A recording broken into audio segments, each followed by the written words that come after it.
আপনি হতে পারেন একজন সাকিবের হেটার্স, বা আপনি সাকিব আল হাসানকে প্রচণ্ড পরিমাণে ঘৃণা করতে পারেন। সাকিব আল হাসানের উপর আপনার প্রচুর ক্ষোভ আছে, কিন্তু বাংলাদেশের ক্রিকেটে একজন সাকিব আল হাসান কখনো আর তৈরি করতে পারবেন না। বাংলাদেশের ক্রিকেটে আর একজন সাকিব আল হাসান কখনো ফিরে আসবে না। হতে পারে আপনি সাকিবকে ঘৃণা করার অনেক কারণ থাকতে পারে, কিন্তু একজন সাকিব আল হাসানকে ভালোবাসার একটাই কারণ যথেষ্ট।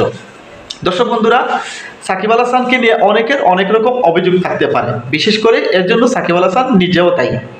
সাকিব আল হাসান আওয়ামী লীগ থেকে রাজনীতিতে এসেছেন, এমপি হয়েছেন, ইলেকশন করেছেন, বা এই যে বাংলাদেশের আন্দোলনে সাকিব আল হাসান কেন নীরব ছিলেন, তিনি কেন বাইরের দেশে খেলাধুলাতে বা আমোদ ফুর্তিতে ব্যস্ত ছিলেন, এইরকম অনেক অভিযোগ আপনি করতে পারেন।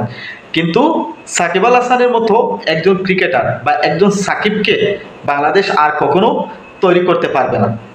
শুধু বাংলাদেশে নয়, বিশ্ব ক্রিকেটেই একজন সাকিব আল হাসান আর কখনো পুনরাবৃত্তি করবে না।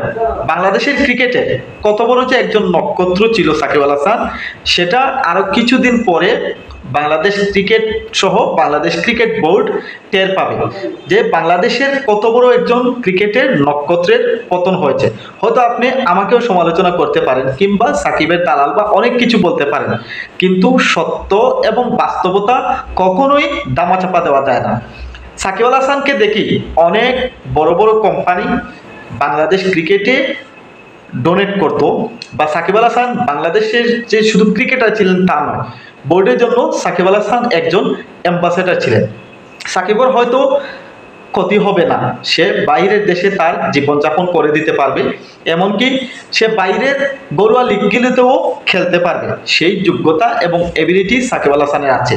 কিন্তু সাকিব আল হাসানের এই অবসরে যাওয়াতে বাংলাদেশের 23 গজে কখনো আর হাঁটু গেড়ে বসে 2 হাত উপরে তুলে আম্পায়ারের কাছে আবেদন, এই দৃশ্যটা আর দেখা যাবে না।